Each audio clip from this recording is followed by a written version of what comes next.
just beginning to rise and down the, drop the clutches and away they go. Very tight up front, but the pole-sitting Honda has been swallowed. It's down to about 4th or 5th. Interesting to see whether that problem continues with it.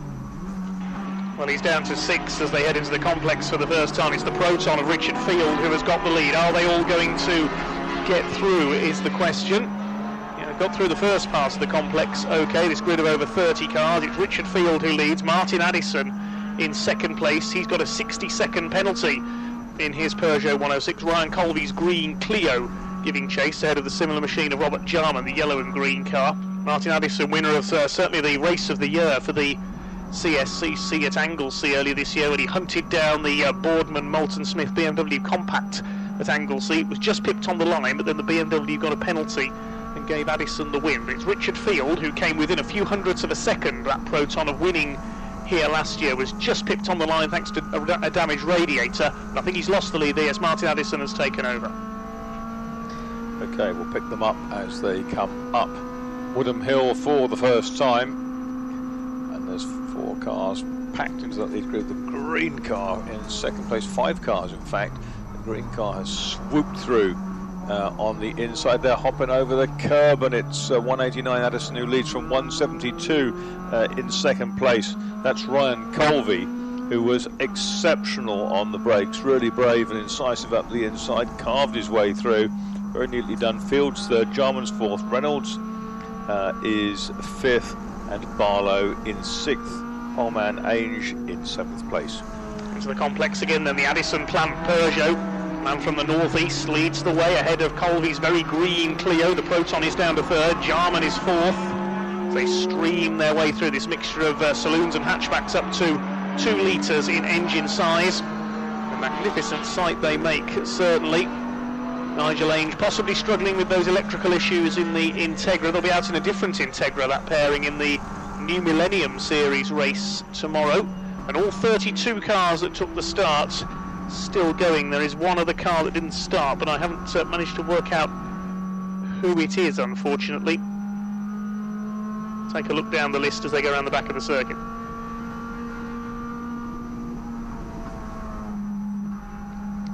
Advantage half a second at the end of the first lap for Martin Addison. It's been charged down by Ryan Colby as they come up to the chicane. Ryan Colby tries to go around the outside. There's not quite enough room to do it. It's a little bit too early in the race to be incredibly brave. But they've broken away, those two, from the next trio, still led by Field. And behind Field, it's Reynolds now, and Jarman. Peugeot 106 sounding superb as it comes into the complex there. I've worked out the other non-starter, Andrew Windmill, who qualified 12th. Number 888 is not there. Number 30, Gary Barlow, moving through. Now driving solo, of course, his partner Steve Cassar not out. Gets ahead of the number 42, Jonathan D. Honda Integra, the older shape DC2 Integra. Bit of a lock-up there from the number 82, that's young Thomas Horton, the youngest man on this grid. He's only 17, and battling it out with Justin Holloway. They nearly make contact through the complex there, with the blue Clio staying ahead, and the Lewis Alexander Williams Saxo has split that pairing now. Somebody running wide at number 37, Stephen Routledge, with his Ford Fiesta at the back towards the back of the field. Leaders out on the far side of the circuit. It's the first two well and truly pulled away. Addison from Ryan Colby in the Clio. He's starting to close back up again as they head up Woodham Hill. Yeah, we can't see the second car till it pops out of the slipstream, and it is still Martin Addison from Ryan Colby. Colby a neater line with a quicker exit from the chicane, and that allows him to get on the inside and grab the lead as they cross the timing line. So Colby proving that a neat line is the best. 5 cars now in the chase group. Into the complex, 172 Ryan Colby. This lovely metallic green livery on the Clio will relay Dave Banks later on, the Midlands-based pairing. Addison in second, then this group for third. The Proton of Field ahead of Barlow, the 111 of Stephen Reynolds. Jonathan D going well, he's having a look at Jarman in the yellow and green number 3 Clio. Next is Nigel A, who's the most successful driver in the history of this Tin Top series, along with a couple of co-drivers over the years, sharing with Danny Cassar, brother of Steve, here today. He stays ahead of one of the Clios there. Everybody else filing through behind. A very sensible, very disciplined first few laps of this race. It's needed with so many cars out there. On the far side of the circuit, the 2 leaders out of Church come back into sight. Still Colby in the Clio holds the lead. Remember, Addison has got that 60-second success penalty, as have the Anderson Mensley car, while Ainge and Cassar have 30. Yep, so it's still Colby from Addison. He's held on for the lap. Addison now sizzling up the outside, looking to open up the apex of Allard so he can carve his way through. Change for third, and it's the number 30 car that's come up. That's Gary Barlow, who is now in the third place. His Integra from Field in 179. Jarman in number 3. Then it's Reynolds and D. A 5-car chase group ahead of Nigel Ainge. That's Nigel Ainge holding off number 19 there. That's the car of Lee Channing. He's going well, having come up from 19th on the grid, I think. No, 21st on the grid into 9th place. A great first few laps by Channing. Side by side there into the complex. Thomas Horton round the outside of the 23 of Anderson. They touch and bounce off each other there. Paul Anderson has to relay the quicker Tom Mensley into that car later on. Hopefully the car will survive until the pit stops. The pit window not yet open. Last year's winners, incidentally, not out in this race. Colin and Stephen Simpson with their Peugeot 206, who pipped the Field family and the Proton on the line. So we'll see a new winner this year. Leaders in among the back markers now. They swiggle through 172 from 189. It was 77 had made a pit stop early on, but that was just a check the car stop, not the official stop. That was the Alexander Williams car. Lewis Alexander Williams driving it initially, and it seems with the way of this this grid that there are little sub-packs all over the place, which is very good to see. I think it's a tyre problem with Lewis Alexander Williams' Saxo, because it was all over the place through the complex there. The leaders have lapped it. They've also lapped the other Saxo of Liam Kilmartin, number 76.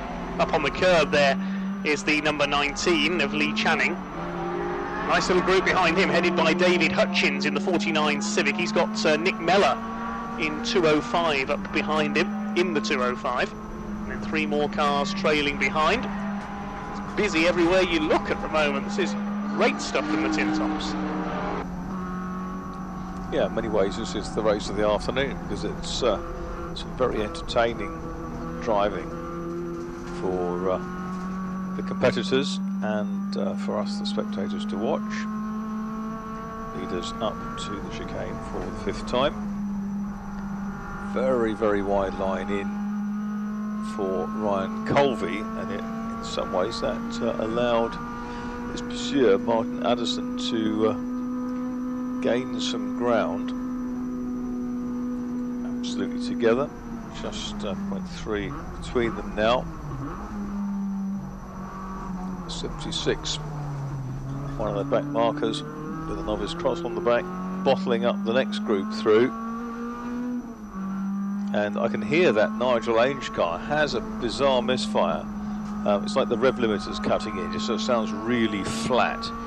Just had, sorry Marcus, a change for the lead at the complex going through Seagrave. Martin Addison up the inside has taken the lead in the 106. Field still third ahead of Barlow, and Jonathan D going great guns in his older Integra up there in 5th. We have a new leader, and it is Martin Addison out on the back of the circuit.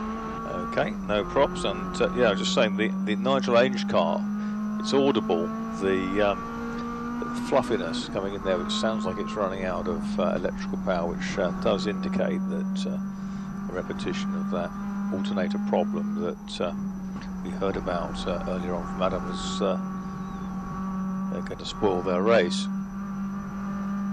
It's a great looking car, that Honda Integra.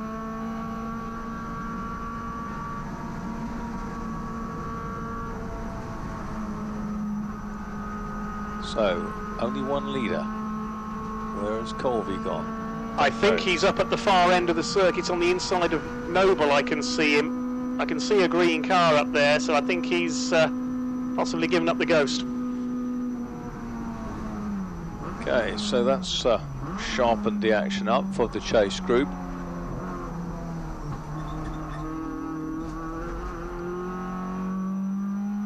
So second place now is Gary Barlow. Third is Field. Fourth is D. Fifth is Reynolds. And in sixth place is Jarman ahead of Channing. Ainge is coming in. But when there is open, but I think this might be just a thank you very much and throw in the towel. That immaculate Hillwood Motors Honda is in the pits. Yellow flags waving everywhere, and does that mean safety car, or does that mean an incident somewhere around the back of Allard? Once again, it's out of my sight. The only car I can see stranded is the car of Ryan Colby, up on the inside of Village. There's yellows everywhere, in fact. Yes, safety car boards are out here, guys. Okay, and the safety car on cue departs. I can see a course car up there with the green Clio, but I didn't see what happened, unfortunately. Yeah, I can see the tow truck and the flatbed going out there as well. And where do you say that is, It's Dave? on the inside of Village, right at the far end of the circuit, on the run towards Church. It's facing the wrong way, the green Clio is, against the driver of the direction of traffic. The course car is up there with it. Okay. But I didn't see what happened, unfortunately. Yeah, I can see where you're looking now.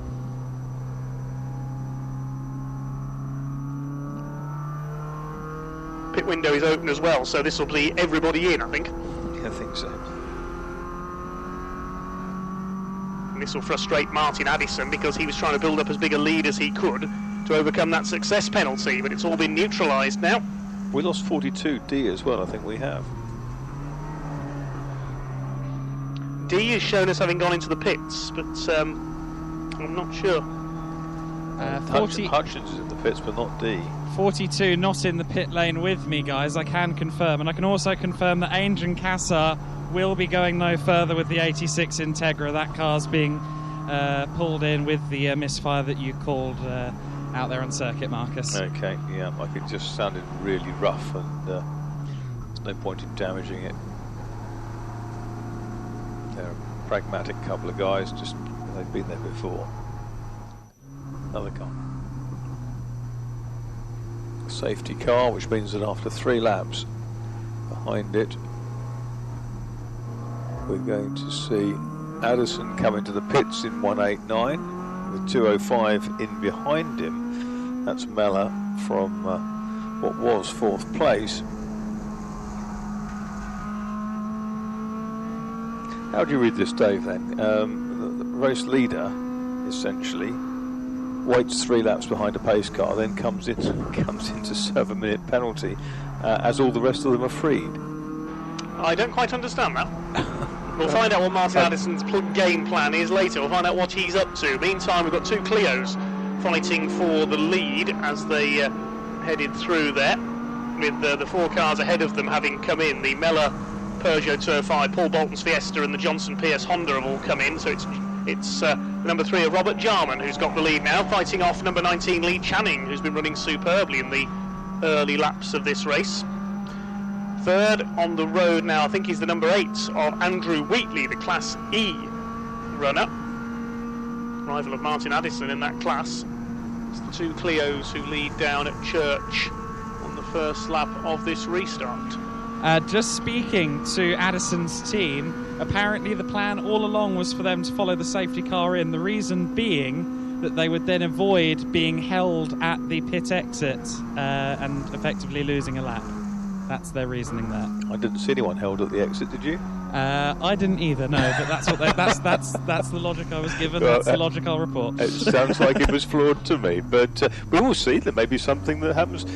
I think he's managed to lose a lap out of it as it is. So plan B was not a particularly sound one, so plan C next time, which is probably a repetition of plan A. And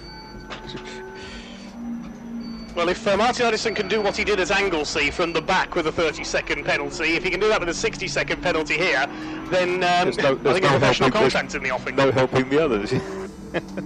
So 12 laps in. It's Jarman who was ahead essentially, but he's gone in. Channing is taking up the cudgels, then Wheatley behind him. Upton was another pit visitor, but it's all going to look a little bit more sensible next time round. We're on lap 13 now.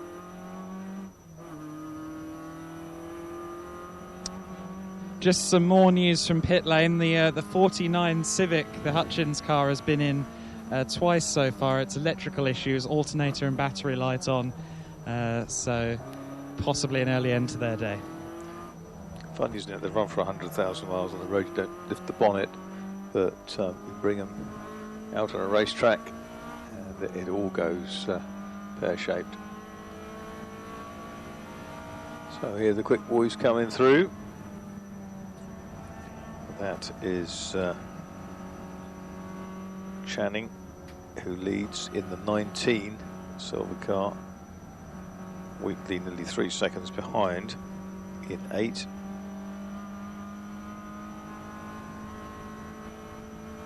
So Channing has now got the lead, yet to hand over to Wayne Dye. Jarman has been in. So that means Martin Addison is a full lap down. He's just behind the leader there. Andrew Wheatley's 106 is second. Third now, and yet to stop, is the Norton and Liam Place Toyota Corolla, who's just clipped Gary Barlow's Honda Integra at the complex. Something flew off there. Nothing major, I don't think.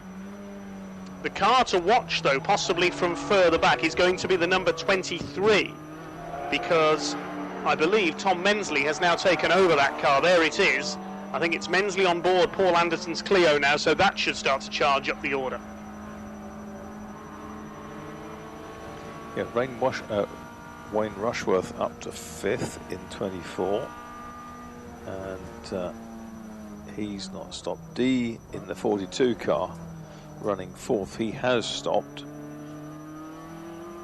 Then we've got a whole bunch, the Wilsons, Reynolds, Ridge, Robertson, Chambers, Richmond, Holding, Bolton, Jarman, Upton, Mellor and White, a whole gaggle of them, probably 3/4 of the field have made their stops. There is Addison, a lap to 15th.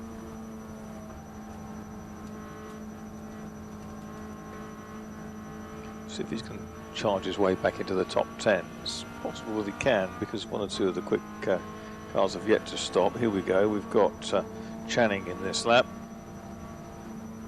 and also Norton and Rushworth. So Channing's come in. Wheatley stays out, he's yet to stop. D is up into 3rd. 4th, Norton has stopped and put place in. Rushworth has stopped, and it's a single car drive. And then we've got Ridgeon in 111 and Holding. So pit stop for one of the more an interesting entry here today, the number 29. That is the entry from Andover College. I just thought I'd give them a quick mention. Tim Richmond, the driver, also a member of the staff. Their pit crew comprising 3 students and another member of staff, and they're all on the level 3 motorsport engineering course at Andover College. So if you are local and you're here today, that could be a good way of getting into the sport. So I just thought that's worth mentioning, because it's good to see more and more avenues emerging for not just young drivers but young engineers as well. Indeed. Wheatley in from the lead in the number 8 car, so that means everybody has stopped now. Everyone still running has stopped, so D will pick up the initiative in 42. He's 9 seconds ahead of Ridgen.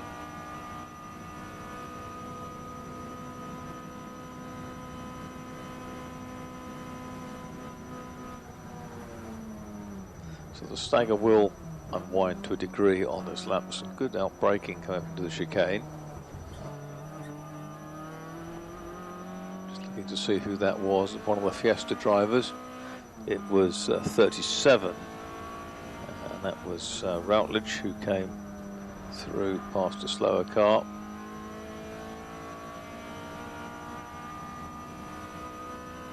Channing Dye car is now 4th, with Dye at the wheel. Jarman is 5th. Bolton is 6th. Upton 7th. Place is 8th. White in 205 is 9th. And Rushworth 10th. 12th now is Addison.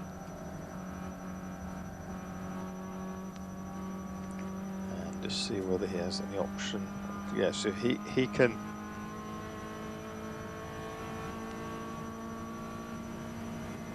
Addison will come back into about 8th, I would think, by the end of it, the rate of gain.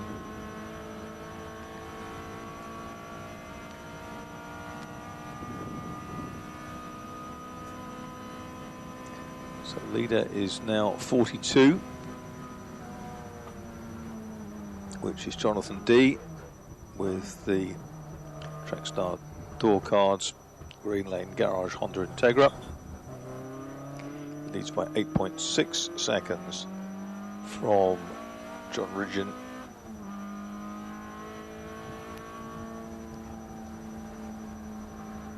In the 111. Bedford driver Renault Clio. Probably not to be confused with the former hurdler.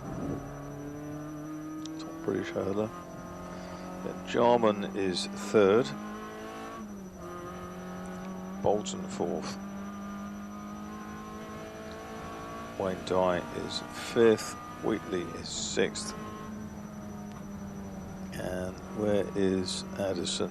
No, he's slipped to 13th in the middle of this, but he's in the throes of making up 2 more places.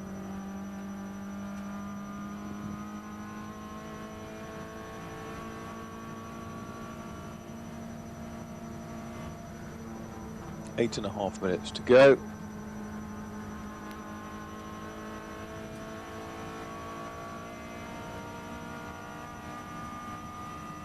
2 leaders through the complex, separated by just under 10 seconds. This is very impressive indeed from Jonathan D, for looking for what I'm almost certain will be his first ever win with the CSCC. Yes, he's going away from Ridgen in 2nd place. Waiting for 3rd to come through. It should be the Robert Jarman Clio number 3, not yet in the sight. There is now, where is the number 23 of Anderton and Mensley? Oh, there's been a little bit of contact between 16 and 58 in the chicane, but it was just sort of side to side, little brush. One of them not going very quickly at all.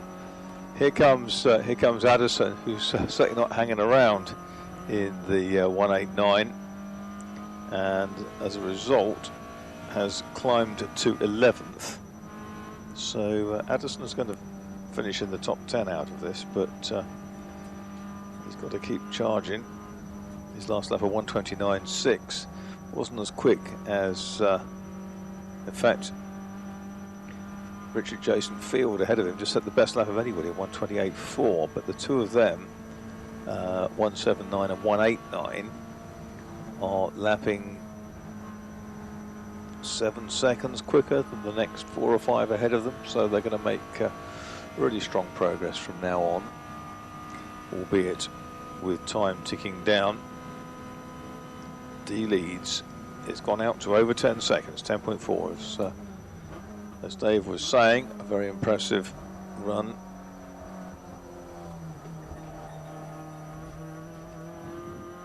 Three and 15 with the next. There's 15. Who's dropping back from 3. 3 Jarman through, 15 dropping back. That is Bolton. Wheatley's right with him though.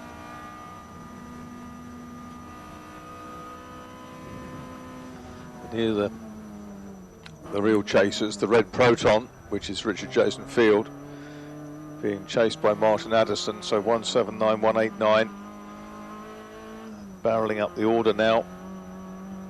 Field in 9th. Speaking Addison of making 10th. rapid progress, sorry Mark, as the Andrew Wheatley Peugeot 106, he's passed Wayne Dye in the Clio and is going for Paul Bolton's Fiesta here as they go up towards Noble. He goes through up into 4th position, that is now, that 106. Certainly the one to watch here.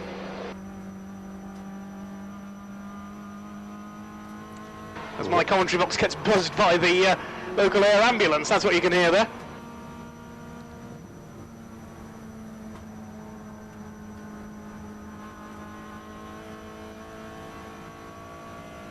So D and Ridgeon, still best part of 10 seconds, 9.5 between those two.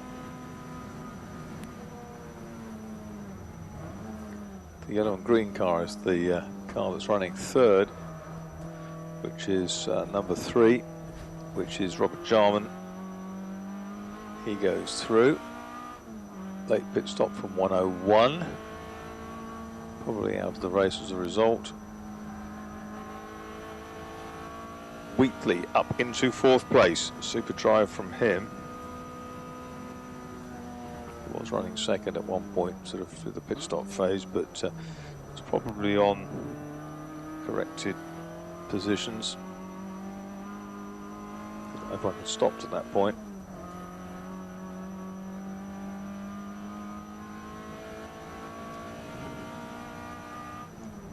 Field is now 8th. Addison 9th.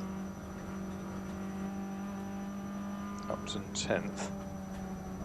So Field and Addison continuing to charge.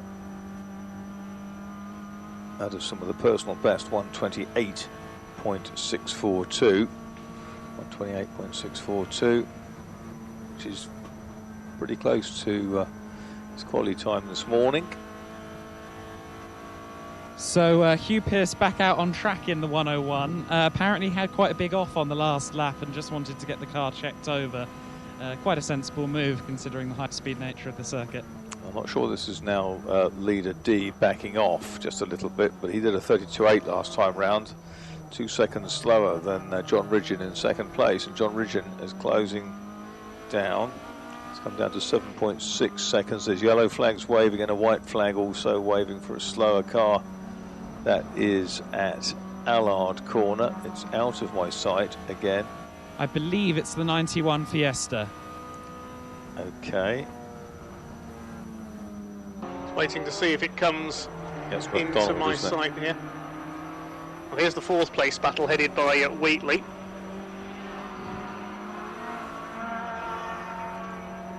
My timing screen is showing a checkered flag. Has it come out early? I don't see one. It It's has just come out been read. now. It's being prepared, and it's being waved now. It's being waved now. So we finished a couple of minutes early. Looks like it. Looks like it. And Field and Addison were 7th and 8th last time round. Having got ahead of place. Upton was always behind them. So it's 21 laps, and the winner therefore is number 42, which is Jonathan D from 10th on the grid. Great effort from him. John Ridgeon was second, 5.9 seconds behind towards the end, so he had closed up again. Third is the yellow and green car of Jarman that crosses the line now.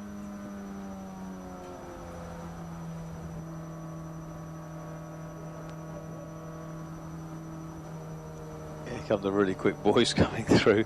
We've had Wheatley through in fourth, great effort from him. Bolton fifth,